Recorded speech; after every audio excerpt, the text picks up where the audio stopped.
فيديو النهارده بقى لذيذ جدا. النهارده هنعمل جاتوه الاكلير بس بطريقه بسيطه وسهله.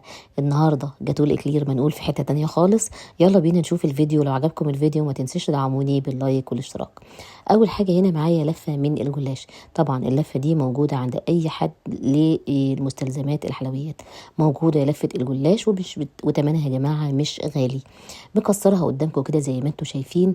لو انت طبعا هتعملي على قد اللفه اعمليها كلها زي ما انت شايفه ان في لفه اكبر من كده شويه على قد المجات اللي انت هتطلعيها. لو انت بتطلعي اونلاين وحبيتي تطلعي جاتوه الملفي بالطريقه دي بسيطه وسهله، طبعا مفيش طبعا لا تقطيع بقى ولا كلام من ده ولا فريزر ولا اي حاجه. النهارده سهلنا الحكايه وعملناها جوه كبات.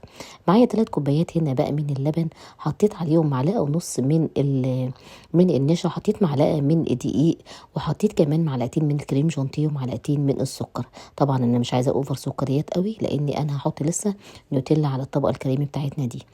وحطيت كمان في الاخر معلقه قشطه زي ما انتم شايفين. اول ما يبتدي كده الفقاعات كده تظهر قدامي اقفل على الخليط بتاعي. هحطه في طبق كده علشان هبتدي ان انا اقسمه نصين علشان هنطعمه بطعمين مختلفين. النهارده هنعمل جاتوه الاكلير بكذا طعم زي ما انتم شايفين كده. الطريقه البسيطه بالنسبه لكم اعملوها مفيش اي مشكله. النهارده هنديكي عده طرق بسيطه انك انت تعملي بيها. قسمنا القشطه الكريميه كده بتاعتنا على جزئين. جزء هحط فيه نوتيلا وجزء هحط فيه كندر. لو انت حابه تقسمي على 3 وتكبري كمان، تقسمي على 3 بولات وتكبري كمان تخليه لتر لبن، لتر من اللبن، مفيش اي مشكله. طبعا بطعم تالت كمان.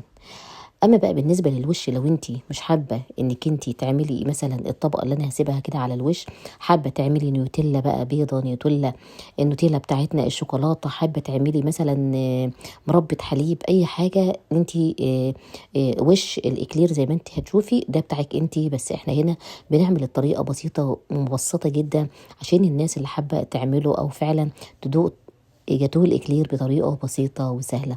وكمان بالنسبه للناس اللي بتطلع اونلاين اوردرات ينتبهوا جدا، الطريقه بسيطه وسهله ولذيذه زي ما انتم شايفين كده. حطينا طبقه من الكندر وحطينا طبقه من النوتيلا، وكمان بعد كده رحنا حطينا طبقه من الملفيه، وبعد كده حطينا طبقه من فوق من القشطه الكريمي اللي معموله بالنوتيلا. ده جزء عملناه بالطريقة دي، ولسه هنعمل الجزء التاني بطريقة تانية. اي بدايل زي ما انتم شايفين هنقولها كمان.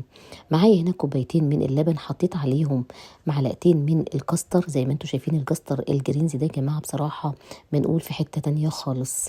وكمان حطيت معلقتين من الكريم جانتيه وحطيت معلقتين من السكر وقلبت حلو كده زي ما انتم شايفين. حطيت طبعا السكر برضو مفيش اوفر سكر يا جماعه، معلقه ونص او معلقتين، لان طبعا بيبقى يعني انا مش عايزه الحاجه برضو تطلعوها اوفر سكريات. حطيت طبقه كده من الملفيه بتاعتنا، وفي طبعا جزء زي ما انتم شايفين كده ما حطيتش ملفيه في الارضيه، حطيت كريمه الكاستر. وبعد كده ابتديت احط طبقه من الملفيه وحطيت طبقه كمان من الكاستر.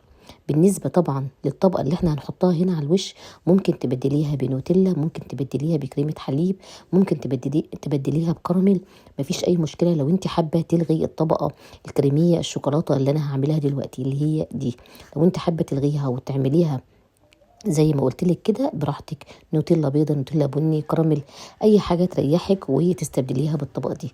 انا حطيت هنا كوبايتين من اللبن، معلقتين من النشا، معلقتين من الكاكاو، ومعلقه من الكريم جانتيه، ومعلقتين من السكر، وقلبتهم حلو قوي مع بعض زي ما انتم شايفين. وادوني النتيجه اللي قدامكم دي.